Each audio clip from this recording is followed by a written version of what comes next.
Sometimes I dictate these memoirs in a half-conscious state caused by my feverish condition and by the pain.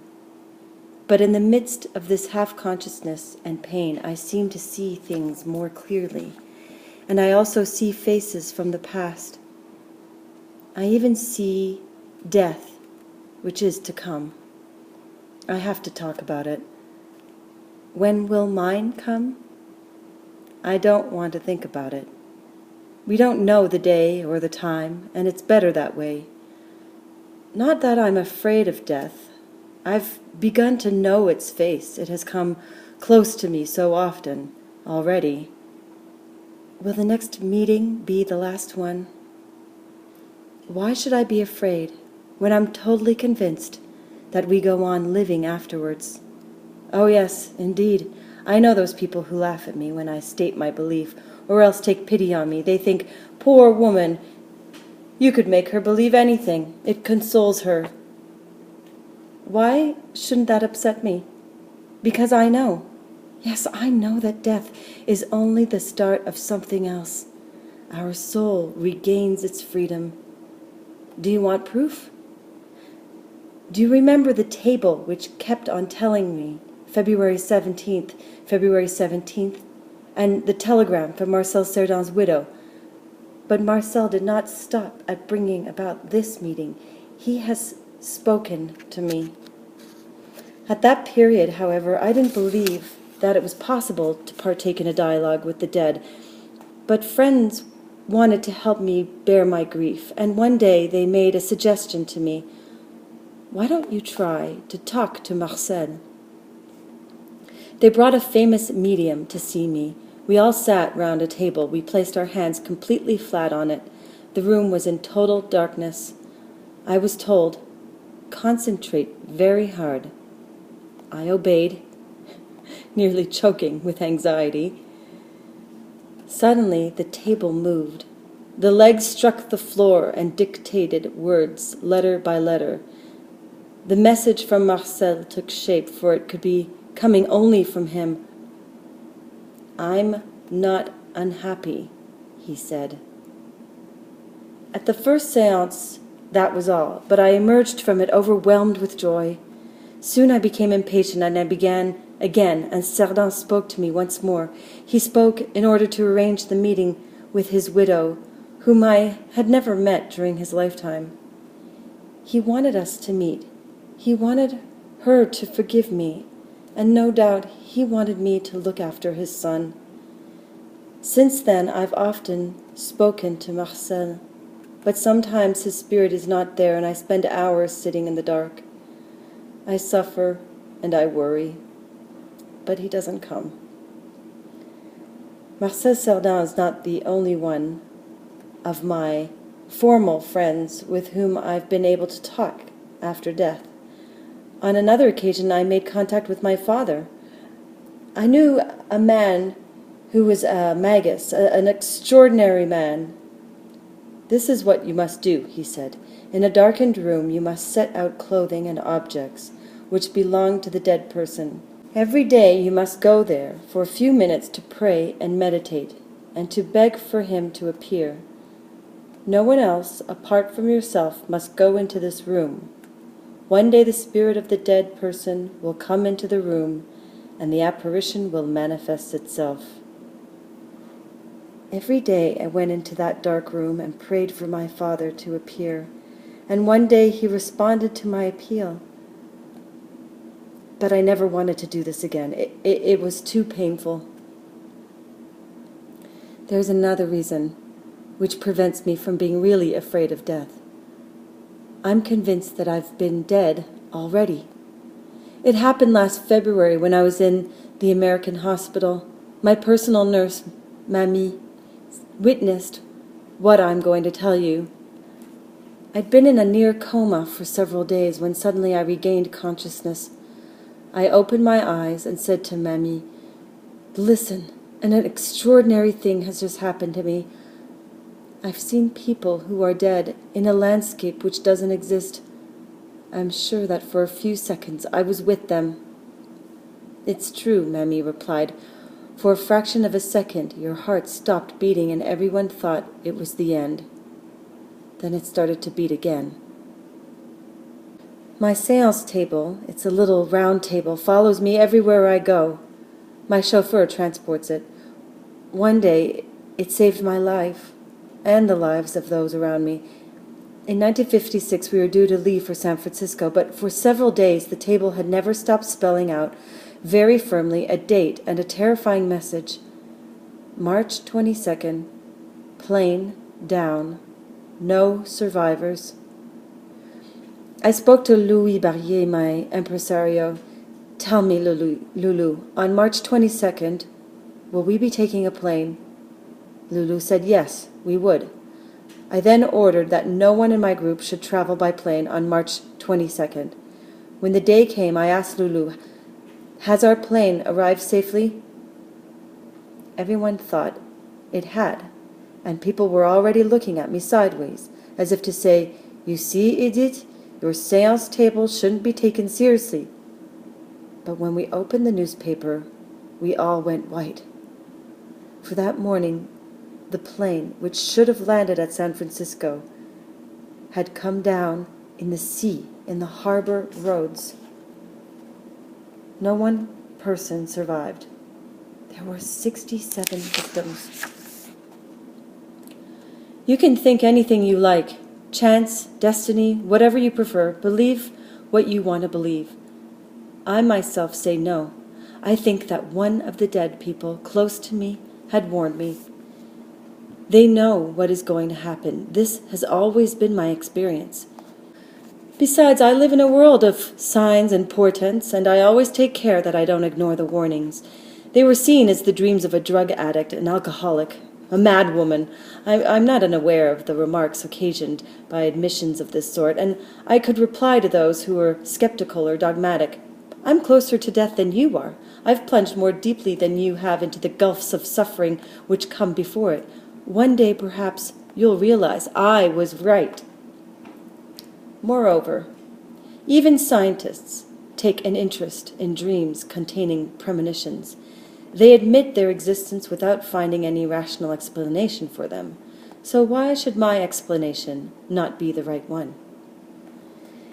In my own case, I have a dream, always the same dream, every time I'm going to stop loving the man I'm living with.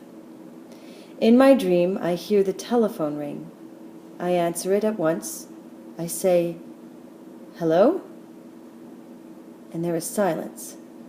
So I ask desperately, answer me, talk to me, say something. But at the other end of the line, nobody answers. I hear only the sound of sobbing. Each time, I wake up. And soon afterwards, without fail, things go wrong. On another occasion, a dream saved me when I was near to death. I had just left the American hospital in Neuilly after the terrible illness which had struck me in July 1961. I had undergone an operation, and this time I was told I had been saved. I had been sent to convalesce at Lulu's country house near Oudin. The night after I arrived, I had a dream in which an ambulance appeared. When I woke up, I asked to be taken back immediately to the hospital. Nobody understood why. I besought them, hurry up then. Charles Dumont and Lulu Barrier had been summoned urgently, and when they arrived, wondering what this new whim was all about, they saw that my face was bathed in sweat. I was writhing in pain, clutching my stomach. At midday in Paris, the doctors made their diagnosis. It was an intestinal blockage. They had to operate immediately. If I had not had that dream, if I had not understood the meaning of it, I should have been dead. After that, how could I not believe in supernatural powers? I remember endless examples of their presence in my life. Listen to this. It was July 24th, 1951. The astrologer whom I consult regularly made an announcement to me. You will soon have 2 car accidents. In fact, on the 24th, when I was setting out on tour with Charles Aznavour, His Citroën 15 ran off the road at the Cerisier, turning in the Yonne. It literally flew up into the air, then crashed at full speed into a telegraph pole. Nothing, absolutely nothing, was left of the car, but Charles and I found ourselves lying stretched out full length in a field, safe and sound.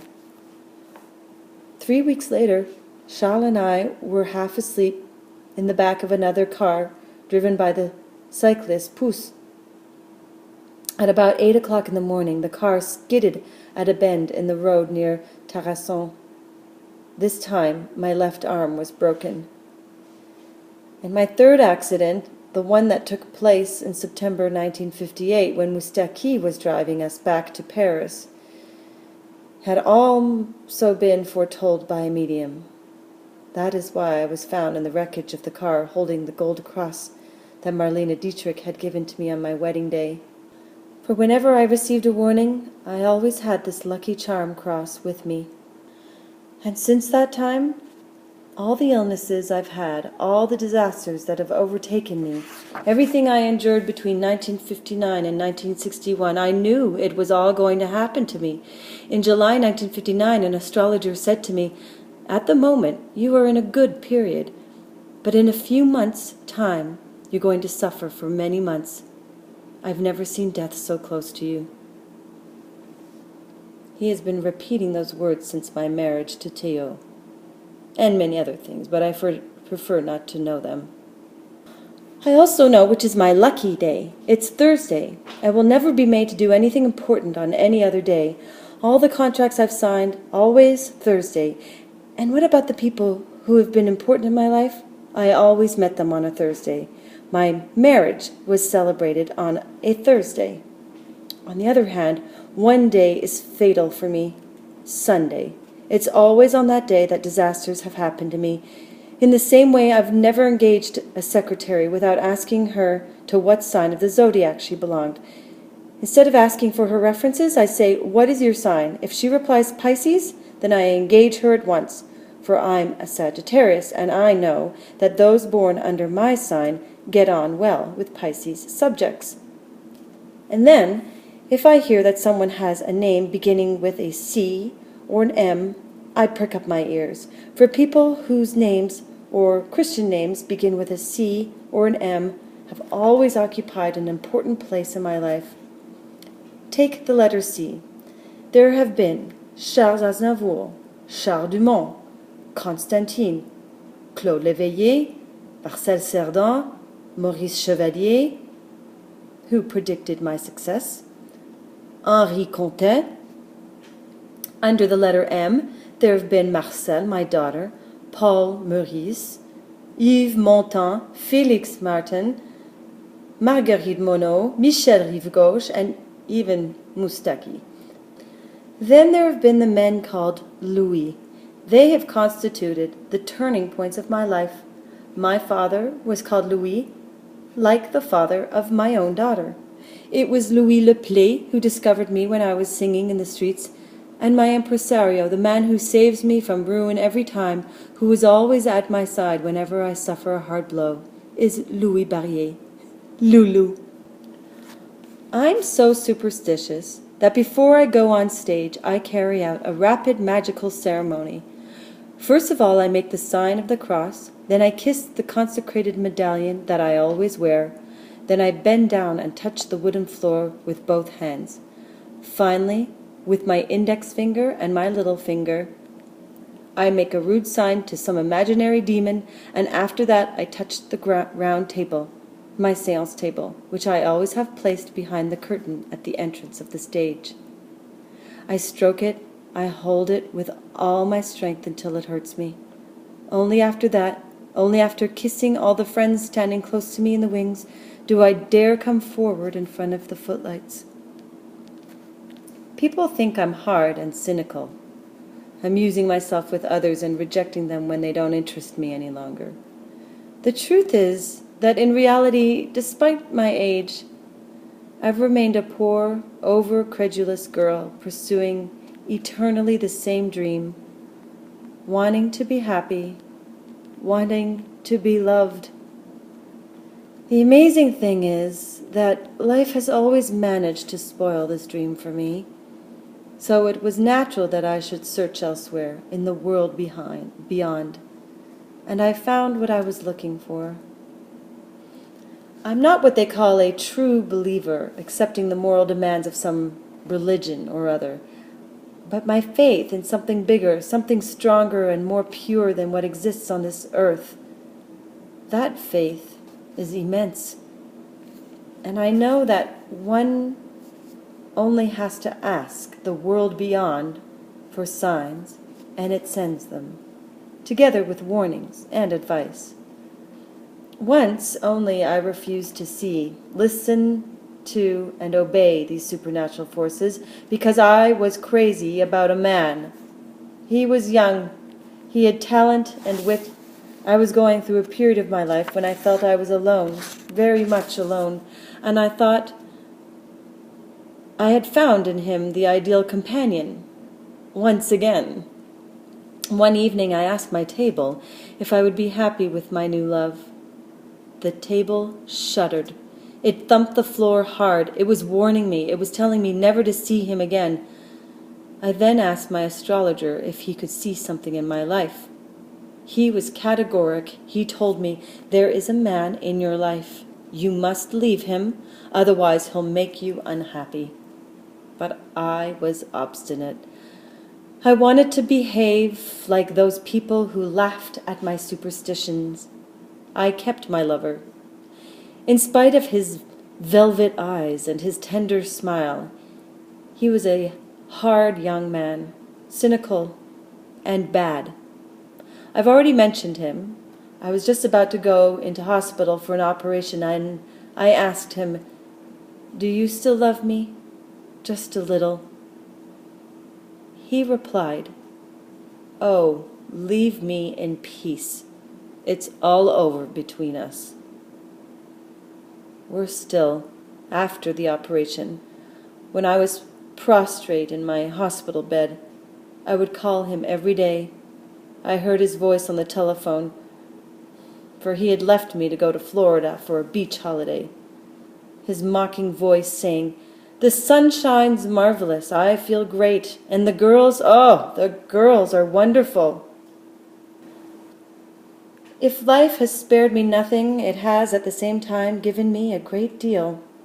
People often have a good conscience because they feel secure. They say to you proudly, "I've never sunk as low as that. I won't go downhill."